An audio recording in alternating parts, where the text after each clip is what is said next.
What we're going to show you today is a way that you can save some gas and money, reduce your emissions. It costs nothing, takes very little time, and takes no technical knowledge or expertise. Sounds too good to be true, doesn't it? We're going to prove that checking and adjusting your vehicle's tire pressure is worthwhile. We want to talk about tire pressure. And you all know that when you ride your bicycle and you have properly inflated tires, it seems easy to pedal and so on. But if you have deflated tires, or even slightly deflated tires, it's a lot harder to ride. So what we want to do today, in part of our experimentation here, is to see what effect it has on a vehicle, on a car or a truck. What we intend to do is take this truck and drive it down that section of road, and when we get to 80 kilometers an hour, we're going to put the vehicle in neutral and we're going to let it coast. And so we're going to see how far it coasts, and by that we'll find out what difference it makes with the tires at the regular tire pressure. And then when we start doing our repeated tests, we'll reduce the tire pressure on each of the tires in a rotational basis around the vehicle, and then we'll see what effect that has as we go along. So let's start the process. What we have inside the vehicle is something called a race logic velocity meter, or a performance box it's called, a V box, which will use GPS navigation to tell us what the coast down statistics are on this vehicle, how long it takes to coast from 80 kilometers an hour to 70 to 60 to 50 to 40. So we will capture our first run on video, and then we'll continue after that. What we've selected is a deserted piece of country road that's straight and relatively flat. And we're going to start at this intersection, and we're going to get the vehicle up to 80 kilometers an hour by using the GPS speed indicated on the V-box. And then when we get to 80, we're going to pop it into neutral and let it coast, and we'll see how far it goes with full tire inflation. So this is the first run with full tire inflation. Hang on, Stanley. Here we go.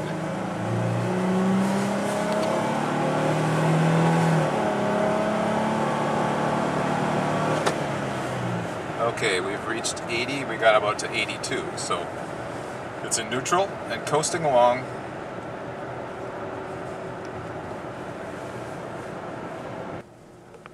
Well, as luck would have it, we're almost exactly at this driveway when we reach 10 kilometers an hour. So we will be mindful of that as we continue our testing. Most modern vehicles have a tag attached to a doorpost or located inside the gas cap door that tells you what the recommended tire pressure is. One thing we did notice during our testing is that you may not even notice that your vehicle's tires are low. This is what the tires look like on this truck with only 15 pounds per square inch of tire pressure. That's about half the recommended 30 psi. By the time you notice that your tires are low, they're generally very low. Alright, this is our last run of the day. We have all four tires at 10 psi, which is 20 psi lower than they started out. And we're going to do the normal run, and we'll show you what kind of change there was in distance from our original run. So hang on.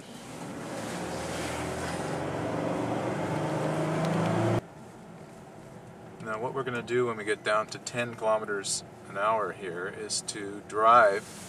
Here we are, right here. So this is where we are at 10 with our tires low, and we'll drive to how far we got, how far we coasted with our tires at their normal inflation pressure. A long, long way.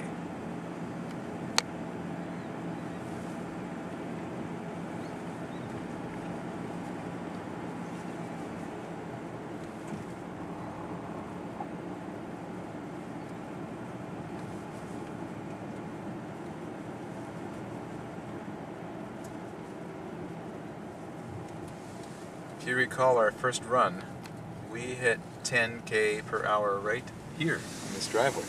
That's a significant difference. So what? Let's review what happened in our experiment. At full pressure, the truck coasted from 80 kilometers an hour down to 10 kilometers an hour in about 928 meters.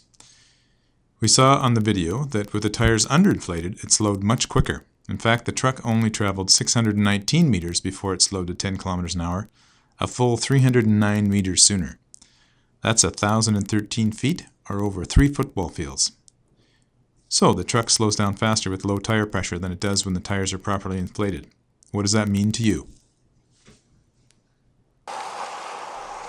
Just like the bike that takes more energy to move with low tire pressure, your vehicle does too. It uses more fuel each kilometer, and as a side effect, it produces more harmful emissions and greenhouse gases. In the Greater Vancouver area of BC, there is about 1.3 million registered light-duty vehicles. They each travel an average of 16,000 kilometers a year and consume about 10 liters of fuel for each 100 kilometers traveled. That's about 2 billion liters of fuel per year. If we were able to reduce this by 3%, we would reduce consumption by 62.4 million liters and eliminate about 150,000 tons of CO2. Now, not all vehicles have 4 low tires, or any low tires for that matter, but you can see that the impact of tire pressure is dramatic. In some testing at the air care stations, 1 in 4 cars had at least one tire that was low on air. We talked about the importance of inflating your bike tires to make your pedaling easier. If we had used a bike or even walked to go the same distance that we traveled when testing the truck, we wouldn't have burned any fuel or generated any CO2. But we can't always do that. What you can do if you drive is something very simple. Check your tires regularly. Thanks for watching.